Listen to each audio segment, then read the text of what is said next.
शेतकऱ्यांच्या सरसकट कर्जमाफीच्या मागणीसाठी आमदार रोहित पवार यांनी पंढरपूर येथे सुरू केलेल्या अन्नत्याग आंदोलनाला आज मराठा आंदोलनाचे नेते मनोज जरांगे पाटील भेट देणार आहेत.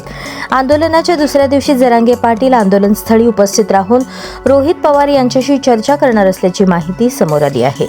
रोहित पवार यांनी राज्यातील शेतकऱ्यांना विनाअट सरसकट कर्जमाफी, जाचकटी रद्द करणे तसेच इतर शेतकरी हिताच्या मागण्यांसाठी पंढरपूरमध्ये अन्नत्याग आंदोलन सुरू केले आहे.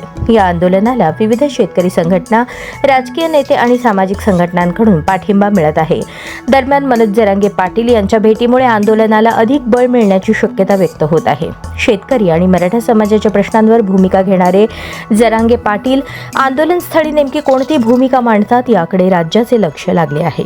रोहित पवार यांनी सरकारने कर्जमाफीतील जाचकटी तातडीने रद्द कराव्यात, अन्यथा आंदोलन अधिक तीव्र करण्यात येईल असा इशाराही दिला आहे.